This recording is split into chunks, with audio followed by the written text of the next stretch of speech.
Vote দিলেও হবে না, কাউকে ভোট দেবো না। দরকার কি ভোট দেয়? সিপিএম ছিল, তারাও করে না, লাইন পাস হয়ে গেছে, ট্রেনের লাইন পাস হয়ে গেছে।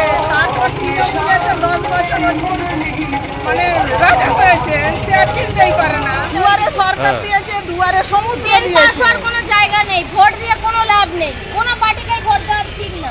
সায়নীদিকে কি বললেন আপনারা? ওটাই বলা হয়েছে যে কাউকে ভোট দেবো না আমরা। কেন কেন ভোট দেবেন না কেন? এই জল নেই বলে? জল পাশার কোনো জায়গা নেই। জলের প্রকল্পের কাজ তো হয়ে গেছে এবং ডিস্ট্রিবিউশনের কাজ চলছে। যে রাস্তাগুলো দেখছেন আপনারা, সেটা খোদাই করা রয়েছে, কারণ জলের লাইন বসা হচ্ছে। এগুলো তো একদিনের কাজ নয়, মানুষকে এটা বুঝতে হবে।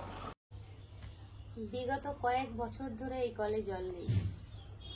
হয়তো এইরকমই পাইপ লাইনের কাজ হচ্ছে বাড়ি বাড়ি যাওয়ার। দিদি তো আপনাদের প্রমিস করছেন বাড়ি বাড়ি কল যাবে, তার সাথে জলও যে যেতে হবে তার তো কোনো মানে নেই। এরকমই কল যাবে, দেখুন না কল আছে, জল নেই। আজকে প্রত্যেকের নিজস্ব সমস্যা নিজস্ব মনে হয়, কিন্তু মমতা বন্দ্যোপাধ্যায় প্রত্যেকটা বাড়িতে পশ্চিমবঙ্গে জল পৌঁছে দেওয়ার কাজ করছে এবং সেটা কমপ্লিট করে দেবে বাই 24।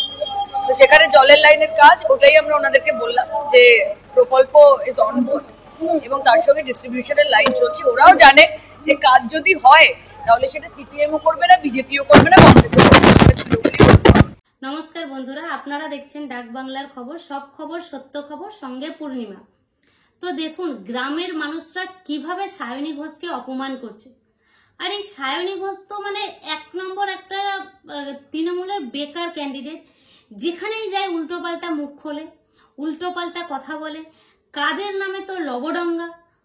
কি বলছে যে আপনারা ভোট দিন তবেই তো রাস্তা হবে। আচ্ছা আপনারা 14 বছর ধরে কি করলেন তাহলে রাজ্যে? 14 বছর তো আপনারা ছিলেন না রাজ্যে, 14 বছরও আপনাদের রাস্তা হয়নি। এরপরও বলছেন যে আপনারা আবার আমাদের ভোট দিন, তারপরে এসে আমরা আপনাদের রাস্তা বানিয়ে দেবো। মানে কি একটা সেই সবসময় একটা ললিপপ হাতে ধরিয়ে দেওয়া হয় না, আপনিও মানে সেই ট্রিকটা খুব ভালো শিখে গেছেন। সবসময় মানে হাতে একটা ললিপপ ধরিয়ে দেওয়া, যে একটা ললিপপ ধরিয়ে দিচ্ছি আপনাকে রাস্তা, এবার রাস্তা হবে, আপনি ভোটটা দিন। আচ্ছা এবার এইবার ভোট পেয়ে শুধু আপনি রাস্তাটাই করবেন, আর কোনো কাজ নেই আপনার কাছে? আর এতদিন যে 14 বছর ছিলেন রাজ্যে, আসলেন আপনারা, এই রাস্তাটা তখন হয়নি কেন? মানুষজন আপনাকে ঠিকই বলছে যে আর আপনাকে ভোট দেওয়া যাবে না। আপনাকে ভোট দিলেই বা কি, না দিলেই বা কি, আপনারা আর কোনো কাজ করেন না। আর এমনিই আপনারা সেলিব্রিটি, যখন কোনো ঘটনা ঘটে যায় তখন আপনারা এসে বলেন আমরা তো সেলিব্রিটি। তখন আপনারা রাজনীতি না মানে রাজনীতি জানেন না, তখন আপনারা রাজনেতা না, সেলিব্রিটি হয়ে যান। কিন্তু এখন আপনাদের ভোট প্রচার করতে হবে, ভোট নিতে হবে, জিততে হবে কি করে মানুষকে ঠকিয়ে, এখন আপনারা রাজনেতা। এখন আপনারা রাজনীতিটা খুব ভালো করে বলতে পারেন। যেখানেই যান সেখানেই তো উল্টো পাল্টা কথা বলে। আর এই সায়নী ঘোষ আপনারা দেখে রাখুন, একে জেনে রাখুন, আমাদের হিন্দু ধর্মের দেব দেবতাকে নিয়ে কি না উল্টো পাল্টা কথা বলে, কি না বাজে বাজে কথা বলেছে এই সায়নী ঘোষ। এখন থেকেই জেগে যান, এখন থেকে বুঝে যান আপনারা ভোট দেবেন কি দেবেন না। ভোটের পরে কিন্তু একবারও টিকিটই পাওয়া যাবে না, একে নাগালে পাবেন না, আপনারা দেখতেও পাবেন না। ওই ভোট পাওয়ার আগে ভোট দেন আপনারা, আমরা আপনাদের রাস্তা করে দেব, এই করে দেব, সেই করে দেব, অনেক কিছু। এই সায়নী ঘোষ শিব ঠাকুরকে নিয়ে কি উল্টো পাল্টা কথা বলেছে আপনারা জানেন? খারাপ লাগে শিব ঠাকুরের মাথায় কন্ডম পরানো নিয়ে যে প্রবল বিতর্ক হয়েছিল দেশ জুড়ে।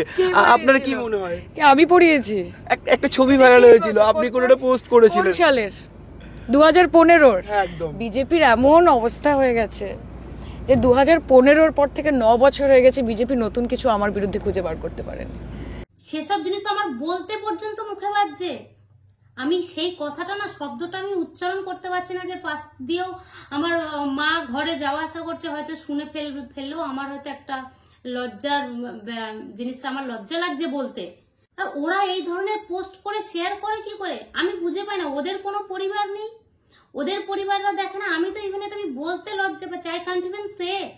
আর ওরা এই ধরনের এরকম একটা পোস্ট করে, তাও তুমি হিন্দু হয়ে হিন্দু দেবদেবীতার এইভাবে একটা উল্টো পাল্টা পোস্ট করে আপনি লাগিয়ে দিলেন, ফেসবুকে দিয়ে দিলেন। শিব ঠাকুরের মাথায় আপনারা দেখেন, আমি আপনাদের দেখিয়ে দিচ্ছি।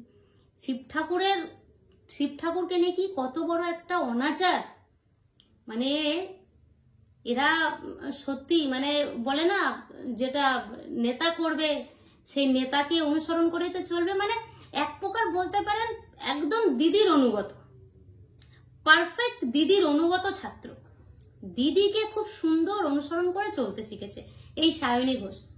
এবার আপনারা ভেবে নেন, আপনারা যাদবপুরের বাসী, যাদবপুরের লোক, আপনারা ভেবে নেন আপনাদের উন্নতি চাই, ডেভেলপ চাই, না এই সায়নী গোস্বামীকে চাই, এসব চোর জোচ্চোরদের মতো পার্টি চাই যারা আপনাদের ডেভেলপ তো কিছু করবে না, বরঞ্চ রাজ্যে এসে পাওয়ারকে মিসইউজ করে। আর রাজ্যে এদেরকে যখন জিতিয়ে দেবেন এরা মনে করে আমরা জিতে গেছি, তো আমাদের কাছে সমস্ত পাওয়ার চলে এসছে, এখন আমরা রাস্তা করলেও চলে না করলেও চলে, আমরা ঠাকুর দেব দেবী দেবতাকে নিয়ে যা খুশি তাই বলতে পারি। মানে এদের কাছে বলতে পারেন এদেরকে জেতানো মানে হিন্দু ধর্মের প্রতি একটা যে কুপ্রচার বা উল্টো পাল্টা কথা বলার লাইসেন্স পেয়ে যায় এরা। আমি বলছি না কারোর ধর্ম খারাপ, কারোর ধর্ম ভালো, সবার বলে না, আমিও সেই ওই রকমই কথা বলছি যে সবার ধর্মকে আমি আদর করি, পালন করি আমার ধর্মকে, ফালতু উল্টো কথা বলো না। যখন এবার এদের কাছে গিয়েছে আর একটা কথা এরা বলবে আমরা নিজেরাই হিন্দু, তো বলেছি তো কি হয়েছে, না ভাই বলবে না, তুমি হিন্দু হতে পারো তুমি, কিন্তু তুমি দেব দেবতাকে নিয়ে এরকম উল্টোপাল্টা কথা তুমি বলতে পারো না, সে লাইসেন্স আমরা হিন্দুরা তোমাকে দিয়ে রাখিনি।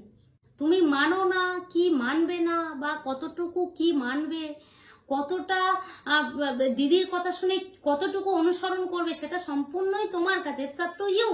বাট তুমি এইভাবে অপমান করতে পারো না, ডিসরেসপেক্ট করতে পারো না আমাদের আস্থাকে, আমাদের ভরসাকে। আর এই মেয়ে ছেলে এরা কিনা বলছে আমাদের ভোট দিয়ে জেতান, আমরা আপনাদের রাজ্যের রাস্তা করে দেব। এই তো হাল, 14 বছর তো ছিলেন আপনার। আপনি এত যাদবপুরকে ভালোবাসেন, যাদবপুর নিজের মেয়েকে চাই, আপনার যাদবপুরের লোকেরাই কি বলছে আপনাকে, কি করছে আপনার সাথে? তারাই তো আপনাকে ঢুকতে পর্যন্ত দিচ্ছে না, তারাই তো আপনার মুখের উপর বলছে যে আপনাকে ভোট দেওয়া হবে না। আই থিঙ্ক ওরা এতদিনে ওদের চোখ খুলে গেছে, ওরা বুঝে গেছে যে ভোটটা রাজ্যে কাকে দিতে হবে আর কাকে দিতে হবে না। দেখুন এনারা কিরকম ডেভেলপ করতে চলেছে তার কিছু নমুনাই আপনারা দেখে নিন। এনারা নিজেরাই নিজেদের প্রকল্পের কথা বলতে চলেছে যে আমরা এই প্রকল্প আপনাদের দেব।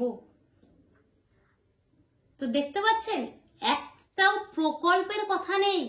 দিদি আপনি এখানে এই ভাতা দেব, ওই ভাতা দেব সবকিছু আপনি দেব করে রেখেছেন। আপনি তো এক প্রকার ভাতাশ্রী হয়ে গেছেন, মানে পশ্চিমবাংলার মুখ্যমন্ত্রী কাম ভাতাশ্রী। মানে আপনি কি এইভাবে ভাতাশ্রী, কন্যাশ্রী, যুবশ্রী এই সমস্ত কিছু ভাতা দিয়ে পশ্চিমবাংলাটাকে বাঁচিয়ে রাখতে চান?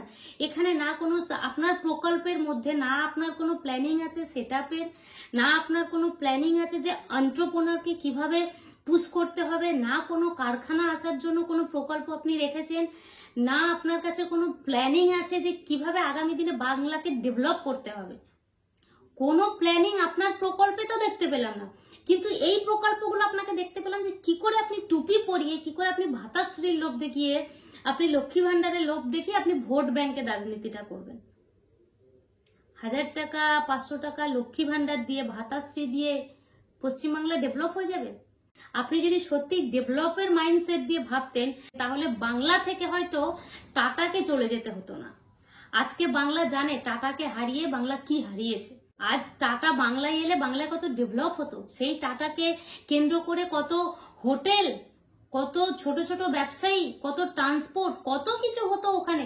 আর সেই সমস্ত ব্যবসা, সেই সমস্ত ডেভেলপ আপনি নষ্ট করে দিয়ে আপনি চলে এলেন ভাতাশ্রী, কন্যাশ্রী, যুবশ্রী। দিদি বাংলাটাকে যদি সত্যি আপনি ভালোবাসেন, বাংলাকে যদি আপনি আগিয়ে নিয়ে যেতে চান, আপনিও ডেভেলপের দিকে ধ্যান দেন। আর ভাতাশ্রী, কন্যাশ্রী, যুবশ্রী তো তখন মানুষের সত্যিই দরকার হবে না যখন মানুষের কাছে কাজ থাকবে। কেউ তো আপনার কাছে হাত পেতে 500 টাকা নিয়ে সেও লজ্জায় পড়তে চায় না। এই যে 500 টাকাটা আপনি দেন লক্ষ্মীর ভান্ডারে, কেউ চায় না যে দিদি আমাদের 500 টাকা দিয়ে এইভাবে আমাদের ছেলে মেয়েকে কাজ না দিয়ে বাড়িতে বসিয়ে রাখুক।